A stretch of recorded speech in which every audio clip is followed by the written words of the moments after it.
Please stand clear of the doors. Por favor, manténganse alejado de las puertas.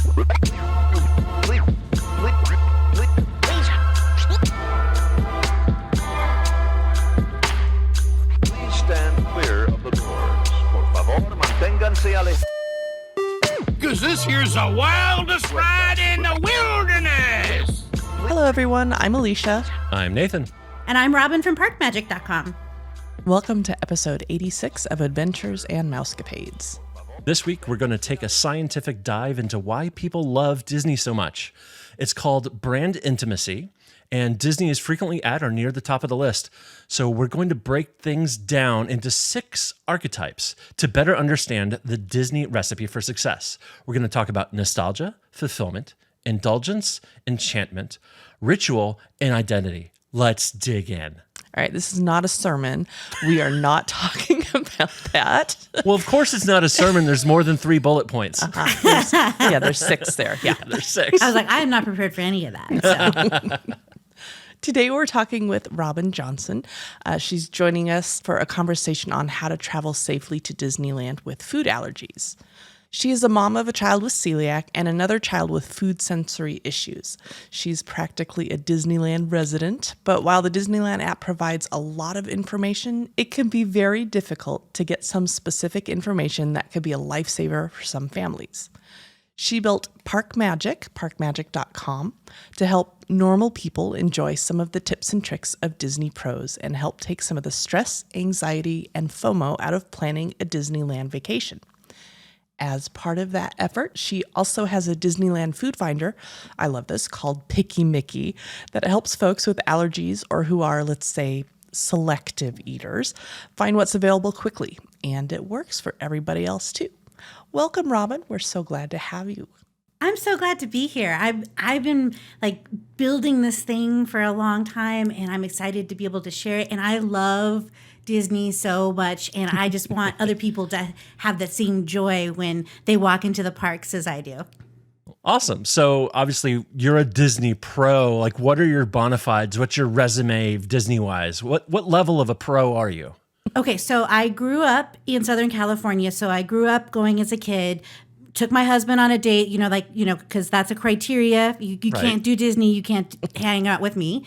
And then we've been going since I took my little ones as from growing up. I've been to Disney probably over 200, 300 times. I've been to Disney World several times.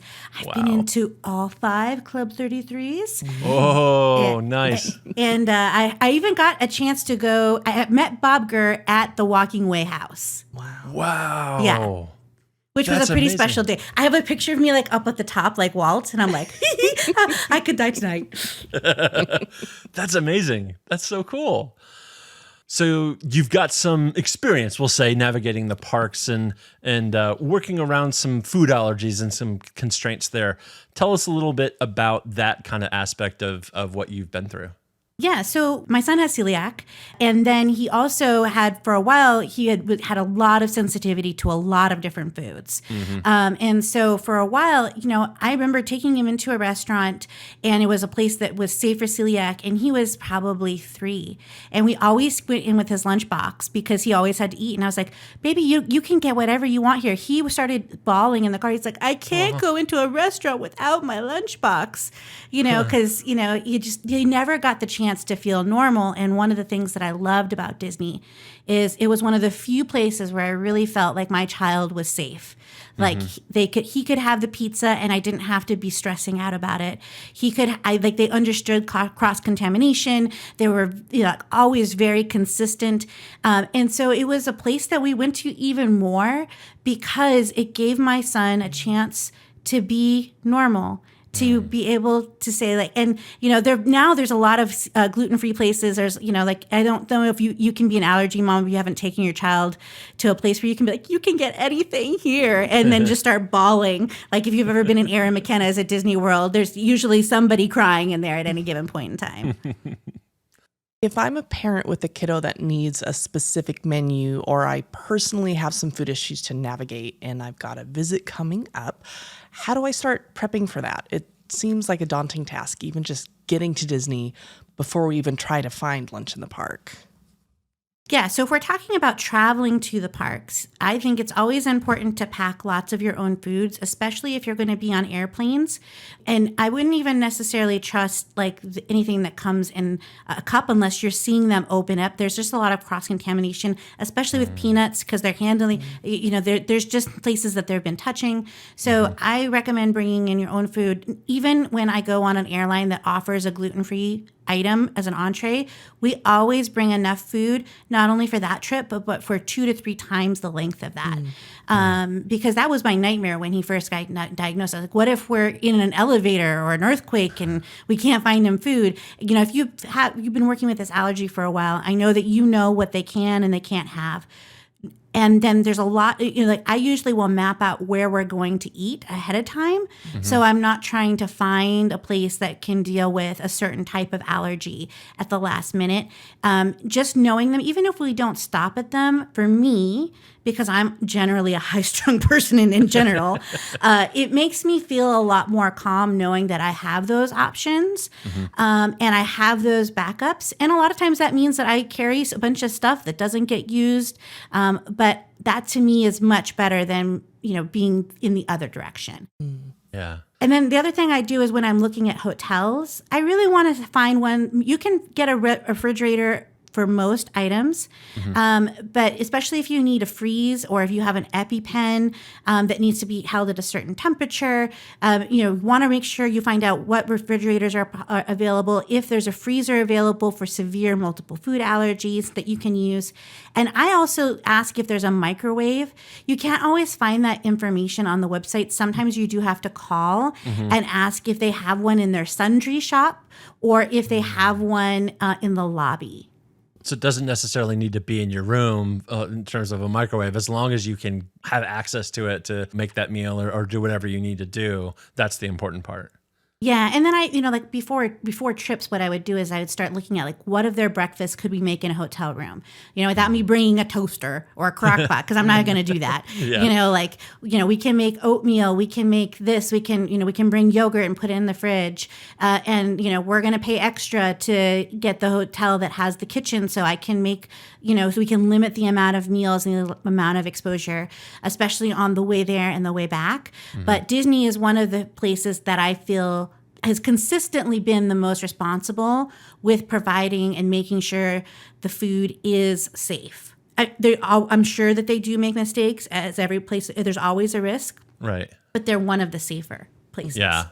We've traveled with folks who have concerns or are just asking for something special in a diet or some small accommodation. And it's almost like the Disney folks go overboard to make sure they really understand what your concerns are, what the issues may be, and then craft something special for that person or open up the book of the alternative menu that they have available to figure something out. Especially like on the cruises, they're so amazing about accommodating dietary needs. So Disney has a good reputation for that kind of stuff. Yes. Okay, so we've talked about getting to Disneyland. We've talked about some things that you may want to do in your hotel. It's time to go to the parks.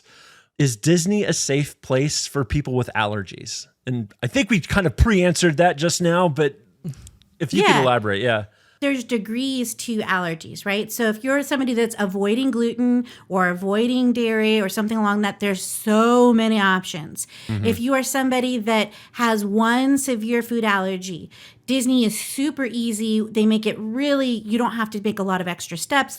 It's really great. If you have multiple food allergies, they are very accommodating. But one thing to note is they can't make accommodations at the food carts. So they can't make something that is peanut free at the cart. There's just limits to what they can do there. If you have multiple food allergies, then sit-down dining is going to be the safest because they're going to be able to handcraft. But I have multiple food allergies that are not as severe. And I've been able to, at Pim's Test Kitchen, they were able to make me for breakfast not only a gluten-free, but an egg-free with just egg. And so, but to get that, you have to ask. So sure.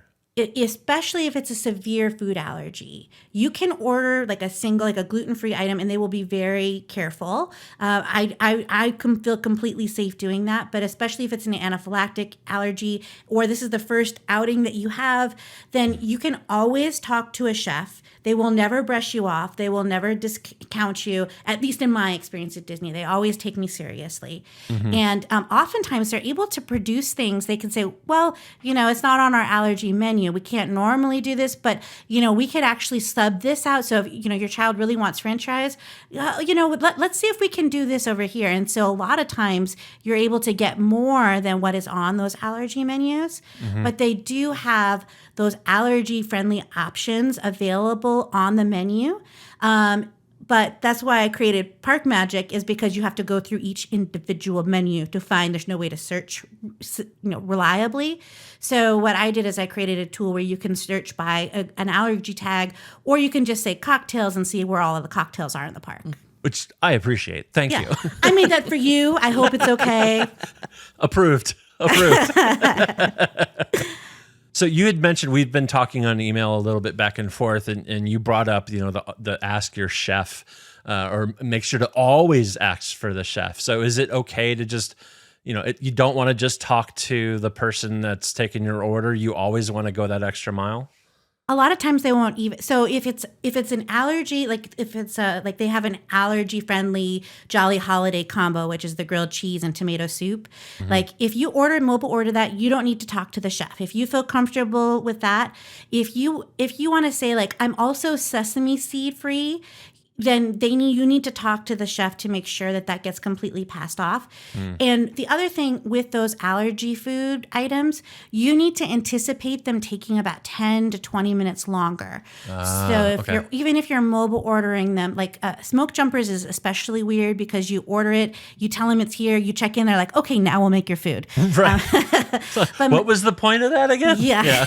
But most of the other ones will make your food as soon as you say I'm here. Right. But they do make it in a special location, so it will take longer. Pim's Test Kitchen takes, much longer. So, plan on sitting down, or if you know that you need to talk to the chef, send one person to go order the allergy food, and then have everybody else mobile order, and then maybe like hit the bathrooms or something, so that you kind of time it a little bit so everybody gets their food closer to the same time. So quick service, if you're working with some allergy accommodations, isn't as quick as folks may be expecting it to be. So it's almost like, hey, if you've got the time, you might as well sit down and have a sit-down table service restaurant experience anyway, because it takes longer for them to make it than the table service too. So, So I mean, we went to Blue Bayou earlier this year. Now we had an issue, and it was like right after they had like a fire alarm go off. But we were, I would say that for a table service, it's very rare for me to get out in under an hour. It's usually closer to 90 minutes, maybe a little bit more. How can someone find out what food is safe for them at Disneyland, or is just palatable to the 3-year-old who only eats chicken nuggets and goldfish? So if you're trying to figure out like what your options are, of course, you've got the tool that my little Park Magic thing. But the other thing you can do is you can email special diet. So and it's the email is different for Disneyland, Disney World, and for the cruise lines. But I believe it's like special diets at Disneyland.com. But if you just Google special diets email, you can email those. And if you are gluten free, here's a bonus tip: you can get the Monte Cristo gluten free if you have a reservation and you pre-order it at least 2 to 5 business days in advance. And always ask nicely, because I don't want them to take it away from me. So please be very nice. I think one of my favorite snacks is it's at Disney World. It's the churros at the Nomad Lounge. Those are good. I think they're gluten-free. They are. Which is insane. And yeah. So I wanted to throw that out there because I'm always plugging the churros at Nomad Lounge, but I can fit it into this one because they're gluten-free. See? I'm trying to help y'all. It's not a non sequitur here. It is completely on task. Exactly. I think you find a way to throw that in there like every other episode we do. Well, something like that. I mean, I want to make sure they don't get taken off the menu. True. What if I've got to manage multiple allergies? How do I figure that out? So at every location, there'll be an ingredients binder. So at the food carts, they can't make you something special. But if you're like, I don't know if they use soy sauce on the turkey legs and you need to check that out, they will have an ingredient binder and you can look through the ingredient binder to see what is safe for you. Got it. At the quick serve, they have the same thing, same with table service. They can always bring out the ingredient binder, but the chef will come out to talk to you and then they will double check to make sure everything that you want is available. And then oftentimes, like I said, make another option available as well. So if you have reservations for a sit-down restaurant, can you order ahead of time or do you have to wait until you're there for your seating, basically? So the only thing that you can order ahead of time is the Monte Cristo at Blue Bayou and Cafe Orleans. Okay. Everything else you would order there. And, just like normal, if they could, I never promise my child I'm going to say we will try to get this because you never know, especially with some of the issue and because it used to be back in the day when you walked uphill to Disneyland both ways in the snow, they would have a list and they'd give you this list of all the gluten-free items. The reason they don't do that is they have to change, especially post-COVID, they change suppliers so often. Something might be sesame-free this week, but might not be sesame-free. So unless it's labeled, you need to check the ingredients, even if it was posted in a blog that it was fine before. And that's why, that's why they won't let you order a lot of that ahead of time, because it might be that, they had to switch, a particular kind of bread and that bread has dairy in it. Right. So even with, the Picky Mickey tool that you have to help navigate the menus at all these different locations, it's still worth asking and just double checking when you get there, because they may have changed a vendor. They may have changed some small ingredient that all of a sudden makes it so, you probably don't want to have that one this time around. Yes, if it's not, but if it's labeled gluten-free and it's still labeled gluten-free when you get there, it will be gluten-free. Right. We built like a trip planner where you can add like your menu items and attractions and put them in order. Okay. If we see that they've taken that menu item off 7 days before your trip, we will send you an email and let you know. Cool. So if they take for a while, they took the gluten-free pizzas out of Alien Pizza Port, and they've since brought them back. So if we see that, we'll let you know, and you can kind of make those adjustments. Oh, that's cool. That's an awesome service. Mm-hmm. If you're comfortable doing it, are you able to bring your own food and snacks into the parks? And we talked about how to prepare for your travel day or maybe setting up for success at your hotel, but can you do the same thing in the parks? Yes, so you can bring in food. You can bring a small soft-sided cooler. Okay. As long as there's no loose ice. So you need to put ice in plastic bags. Okay. But you can bring anything in, no glass, no alcohol, no matter what the alcohol your allergy is. Nice try. I'm allergic to water. I need scotch. But you can bring in your own snacks. If you have severe food allergies, then you might decide to bring your own food for the entire trip. You can keep things in a cooler in a locker. There are picnic tables outside of Disneyland that you can sit at, but there's lots of other wonderful places within the park. Mm-hmm. There's lots of really scenic places to sit down and have a little bite.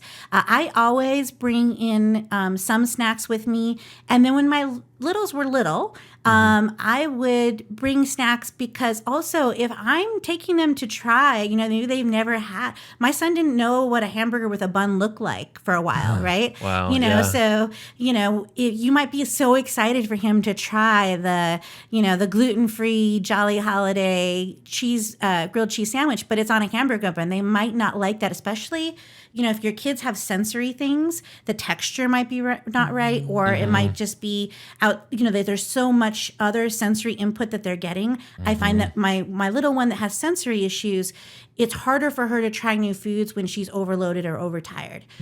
So I always bring backup foods that I know that they know and love, and same for drinks that they know and love, because that just keeps you from being in a situation where now you've tried to order them 6 things and they won't eat, and you're starting to panic because now they're going to feel sick tomorrow, and all of that. Yeah. So it's, we've talked about it on with lots of different folks and many different episodes. It's all about being flexible to what your kiddos are into, to what the situation has, and just kind of adapting to whatever is happening. And then at the same time, also being prepared. Like, they don't sell goldfish in the park. So if your kiddo really wants like the official goldfish that look like goldfish, bring them in. So it's not just for allergies, but it's those picky folks too, like the texture, or maybe it's just giving them something familiar. We're in sensory overload, and I just need some cheddar goldfish and sit down in a quiet place and have my snack, and to help recenter somebody. It's important. It's important. And if you know your child will only eat things that look a certain way, you can look at Yelp. In Picky Mickey, I built in, like, if you search for French fries, it will tell you what style of French fry they are. Like crinkle cut is going to be at Smoke Jumpers and Hungry Bear. And so, sometimes like award wieners will really throw kids off because they're like, what are these little helicopter things? These are not French fries. What are you trying to trick me with here? I honestly felt a little bit that way the first time I got them. I was like, what are these? These aren't what I ordered. So you can kind of get that there. But then I know that, like, my daughter, because she has some sensory things, like pizza, she loves pizza, but it has to be like a certain doneness, or she just can't do it. Mm-hmm. And so it's better for us to do grilled chicken, to do tacos, things that I know that have a wider variable of like tolerance for her. And so you can search for those things and then kind of see how they're doing, and, have those as backups. And, the other thing is, like, if your child eats a little bit more snack food for a couple of days in the park, like, I wouldn't stress out about that. You, as an allergy mom, you're watching everything that they eat, or at Allergy Dad, you're watching everything they eat. So, know that, one day, as long as you're not giving them so much sugar they'll be sick, we'll probably be okay. Yeah, you're on vacation. Yes. We take vacations from our diets. Your kiddos can adapt, and they'll be okay. Yeah. They'll be okay. Have you been on a Disney cruise before? I want to go so bad. I just haven't had a chance. And so it's on my list of things to do. But my husband served in the Marines, and he doesn't like boats. Interesting choice for a branch of service. Yes. He's like, when are you going to stop teasing me about that? I was like, after I die? That'll probably be when I stop. So we haven't been sure how he would do, but now he's feeling pretty good about it now. So we're hoping to try one shortly. Nice. Yeah, take one of those little shorties that they do out of San Diego. You do like the 2 or 3 nights. Not this week, though. Not this week. Not this week. No. Yeah, I was gonna say, because it's usually really calm waters down there. Like, but not this week with the hurricane bearing down on. I saw something on the news, and they were like, "Oh yeah, we have a tropical storm warning for Southern California for the first time ever." Wow. I know. Yeah. I thought, when I heard Hurricane Hillary is coming into California, I was like, what, did I miss something trending on Twitter? What happened? Right. Like, what happened? This is political, right? Yeah, I assumed it was. Yeah. If you do go on a cruise, it would be interesting to get your take on that, what the difference is between working with allergies in the parks versus what you do on the cruise. And there are several Facebook groups that are like pretty much dedicated to food allergies and are on Facebook for Disney and in general. If I'm going to go to a city I haven't gone, I will join like gluten-free in Philadelphia. And then usually like the safer, we can see reviews. And then, they have the same thing for peanut allergies and things along those lines. Nice. That's cool. That with as much flack as Facebook gets, the ability for some of these specialized communities for people who need to adapt to a thing or trying to discover what's going on, or your Facebook group for, this specific itinerary on your cruise and things like that. There's fantastic communities to get in touch with. Great resource. Yeah. So we've talked a little bit about Park Magic here and there, and your website. How did that all come about? I am very close friends with my friend George, and George is involved in another awesome Disney tool called Mouse Dining as well.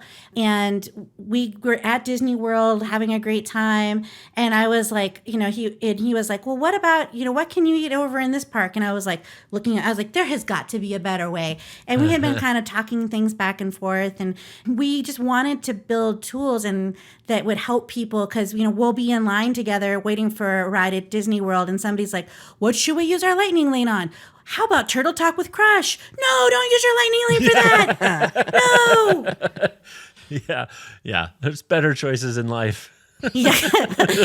I sometimes I have to stop the Disney, I don't want to. I'm that person that has to stop themselves. Like, they weren't talking to me. They weren't talking to me. Yeah. They weren't talking to me.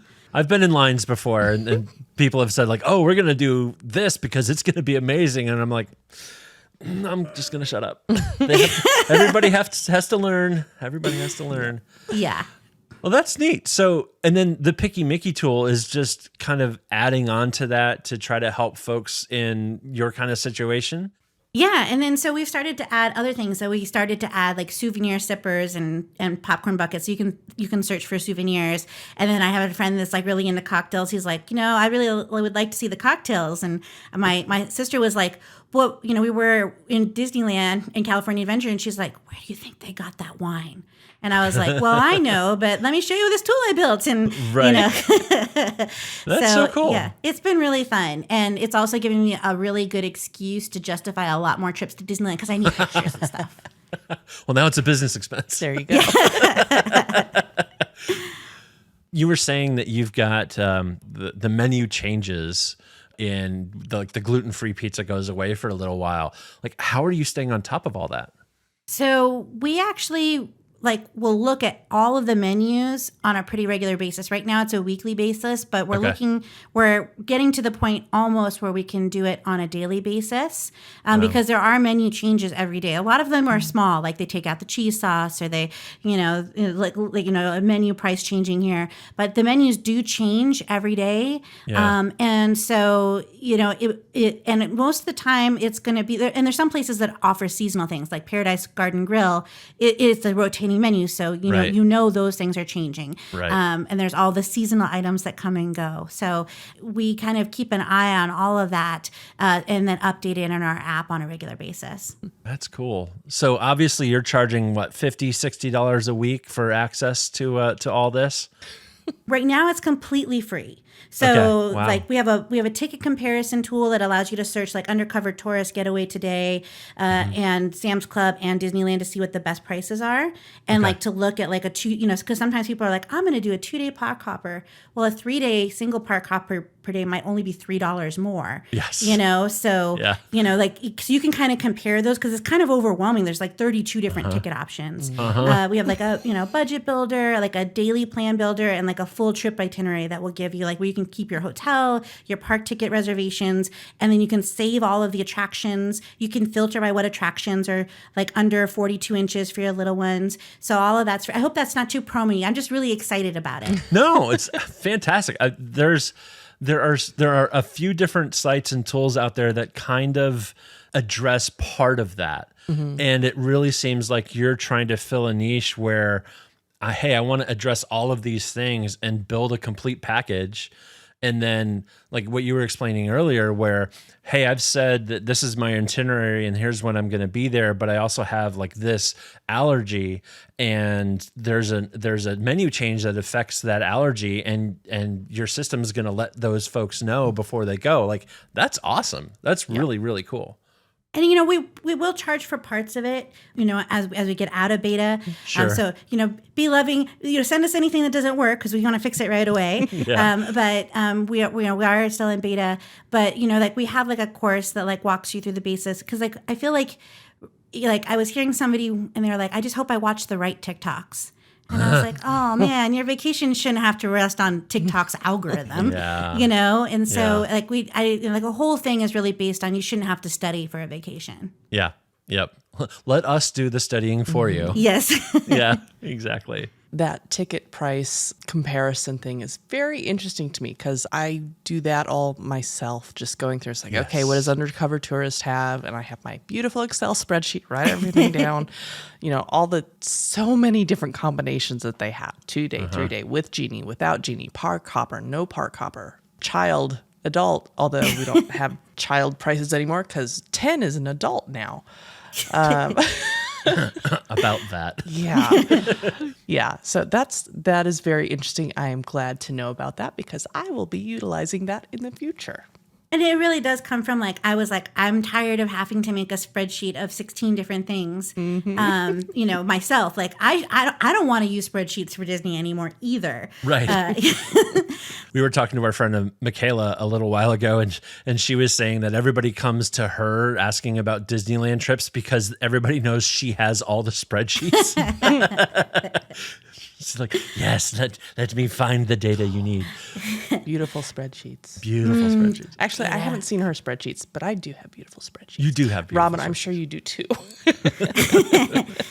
I kind of have migrated them all now. But I'm working on, there's a couple tools that we're still trying to build that will take longer because I need to actually have, some people on the site so I can make sure I'm not just wasting my time. But but I'm having, it's been really fun to build all these different things and to learn different pieces about it and talk to, and do Disney different ways. So I went to Disney with some people that were really foodies and really into the cocktails. And I was like, oh, this is very different than the way I do Disney. I need to think about outside of how I do Disney a little bit. Yeah. Yeah.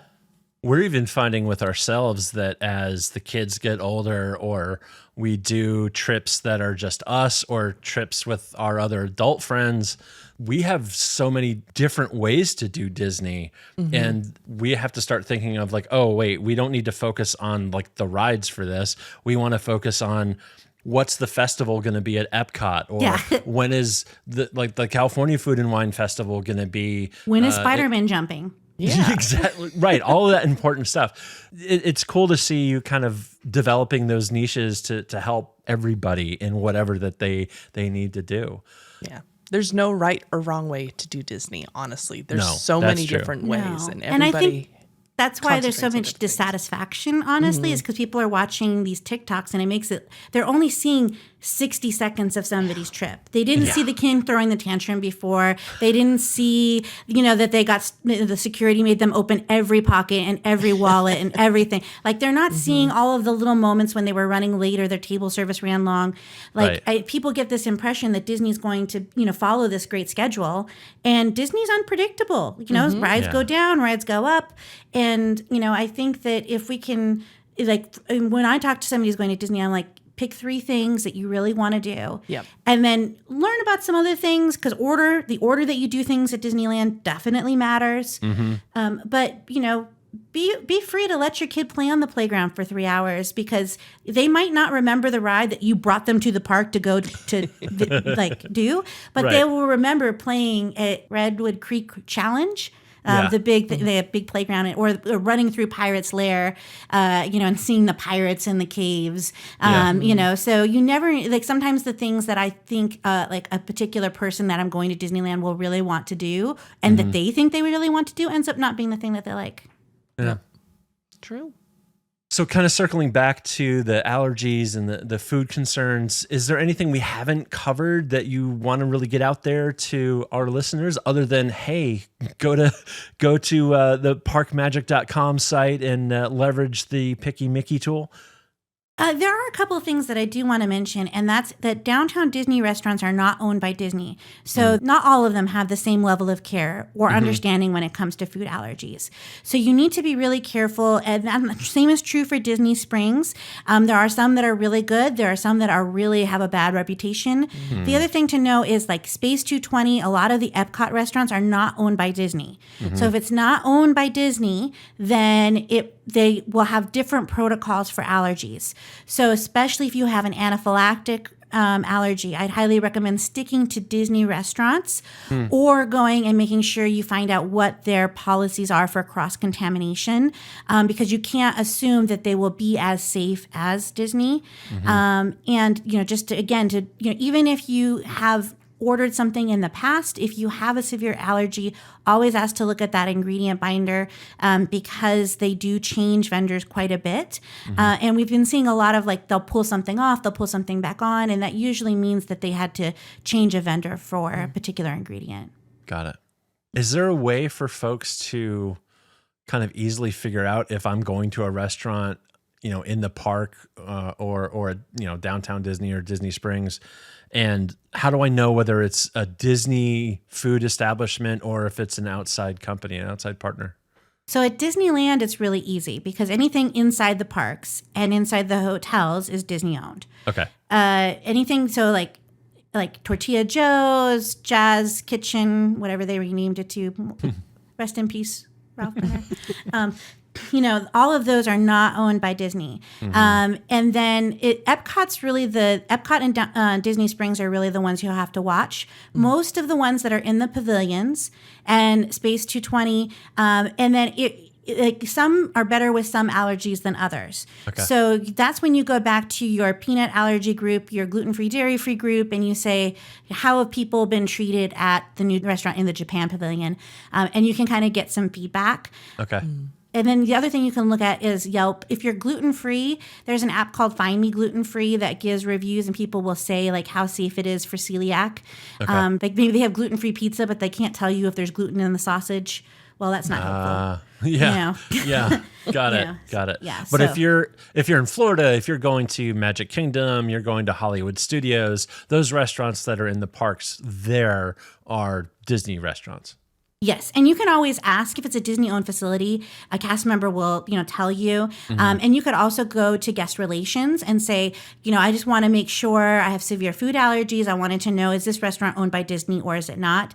I would imagine you could probably do the same thing with chat on the app, but I haven't particularly tried that. You could, and then also the special diet email. They would probably be able to tell you like we can't tell you what's available at that location because it's not owned by Disney. Got it. Plan Disney would also be probably a really good resource to get some tips and tricks. And we've had Amy Adams on from Plan Disney before too. Not that Amy Adams, the other Amy Adams. Yeah. But so Plan Disney, Facebook groups, just ask a cast member. Cast members are awesome and they will absolutely help you out. So very cool. Well, Alicia, I think it's time for the torture session. No, it's not the torture session. Make such a big deal out of this. It is not that bad. It's marketing. I'm trying to sell it. Yeah. What's your favorite color? Green. No, blue. All right. So I'm just going to go through and ask your Disney favorites. And quick answers, just whatever pops into your head first. Your favorite Disney character. This could be Marvel, Pixar, Disney, whatever. So it used to be Tiana because she's the only entrepreneurial princess, but she's just awesome. But after watching Clone Wars, I really fell in love with Ahsoka, and I'm so excited for the meet and greet. So I'm in the show. I'm really excited. She's just such a strong character, and she knows who she is, and she doesn't apologize for it. But she also is really caring, and I love the dimension of her character. Yeah. Yep. I agree. Your favorite Disney movie? I'm going to have to go Coco, which I like it so much. I have a rule. I can't watch it on planes because especially if you're coming back, if you're coming back from a work trip and you're already exhausted after a trade show or something, right. And then you put Coco on. After the third time I started bawling on a plane, I was like, okay, that's it. I have to draw the line. No more Coco in the air. No Coco in the air. Your favorite ride? Probably Guardians of the Galaxy Cosmic Rewind. I know that's kind of like really popular and, I should probably have something cooler to say, but it's just a really great attraction, Yeah, no, it's fair. I mean, mine's probably Rise of the Resistance, but, when it works. When it works. So like every other Thursday before 8 a.m. Yeah, exactly. Under a blue moon. Exactly. I think we know this one, but I got to ask anyway. Disney World or Disneyland? See, I grew up in Southern California. I'm a big Walt fan, so I'm a big Disneyland fan because of my love of Walt. Excellent. What is your favorite park? Disneyland. All right. Cool. Disneyland. I mean, no offense to like the Disney World people, but Magic Kingdom feels like not Disneyland. Like bizarre, weird. But I do really love Epcot and Animal Kingdom as well. And California Adventure, I had like a love-hate relationship for a long time. But kind of like Ahsoka, I'm coming around and having a deeper appreciation. Yeah, that's fair. Do you have a favorite hotel or resort? Disneyland Hotel. Yeah. The little sparkles on the headboard. Yes, I love I the do miss fireworks. Steakhouse 55, though. That was... I can't believe they're turning it into a lounge. Like, I don't understand. There's no steakhouse on property. I don't understand it. It makes no sense. No, it makes no sense. And we're DVC owners, and Yeah. we bought a contract at the new tower. And I'm like, there's no restaurant in the tower, I don't think. So now you have another Goofy's like, Kitchen. yeah, sure. That's there. That's an option. That is an option, but you've just increased the capacity of the hotel by 25% ish, and you're not increasing food options. Like, I don't get it. I don't. No. And the food on that side is pretty much non-existent as well. I mean, Tortilla Joe's is really the first thing. That's a little bit of hike. Yeah. Especially, so I don't understand it. But I do love the Disneyland Hotel. I do love the monorail slide. Yeah. And I do love Trader Sam's. Yes, 100%. Yeah. All right. Favorite restaurant? Carthay Circle, the Alfresco Lounge, because okay. I don't have to feel like I'm taking out a second mortgage. But they've got the Pim's Punch, and then they've got the lettuce wraps there, and then have you had the caramel? So it's a sundae with fudge and caramel, but they lace caramel popcorn in it. Ooh. It's so good. That sounds really so good. yeah, like Note to self. Yeah, I Yeah. really like that. So that's my favorite right now. All right, we'll have to put that on our list for Yes. November. Favorite snack? I know this is lame, but I really like the roasted corn. That's fair. I mean, don't it's know not why. churros. It's just It's corn. okay. Well, churros you know aren't what? gluten free. I miss the churros. But it has Yeah. that juice. Yeah. Yeah. So the thing is, a lot of the snacks aren't gluten free. Yeah. So I'm kind of limited on the snacks. I mean, I do love me a good popcorn, but that's also kind of basic, know. But turkey legs, I know those are hotly contested. But and I don't like Dole Whips. So It's okay. You and I are together in that boat, and everybody else looks at us weird, but it's fine. We're fine. yeah, Everybody I'm fine. has their I'm own fine. tastes. I don't Yeah. have a problem with that. I love Dole Whip, but not everybody I does. want you to live your best Dole Whip life. Like I Yes, want you to have exactly. all the Dole Whips. Yes. Yes. I just like pretty much all the snacks. So it's just whatever I feel like right then and there. Yeah, whatever's closest. Yeah. I don't think there's ever been anybody at Disneyland or Disney World who's been like, man, I really wish I had. Oh, you know what? Actually, I changed my mind. My favorite snack at Disney World is that sugar-coated bacon. Ooh. What? Oh, you have. Let me tell you, it's a whole new world. So it's over by Mark Twain, right? Rivers of America. They're like they have like really thick bacon strips that are like cinnamon sugar, like they're like a candied bacon, and it's a really expensive piece of bacon. But oh my goodness, is it delicious? Is that a quick service? It's just like it's kind of like over where it's kind of like the same kind of food as like in the same kind of carts as like the turkey legs. It's like a fixed cart. Yeah, Okay. We All just right, well- haven't paid attention, I guess. No, it's hidden. I know what's going on our list for our December trip now. It was, yeah. We're just picking up all sorts of trip I tips here. know. That's why I love talking to people. So George was like, "Have you had this?" And I was like, "How great could bacon be?" And he's like, shh. I think I've had the bacon at the Edison. Oh, yeah. That's really good. It's Yeah. What was it? How did they do it? I can't remember. It's candied bacon. I'm It's pretty candied. sure. It's like maple bacon. And it's on a clothesline. Yeah, it's smoked. Oh, it's yeah. so good. Funny story. I know the guy that sells the clotheslines to Disney. Yeah, They got to come from somewhere. they do. Exactly. They do. Really nice guy. Eat your bacon happily. Cool. Robin, it's been so fun getting to know you a little bit. Yeah. Same. I really appreciate getting to talk about Disney. Usually, like, when I start talking about Disney, people's eyes glaze over, because I'm like, oh, wait, no, they didn't ask for that much information. Darn.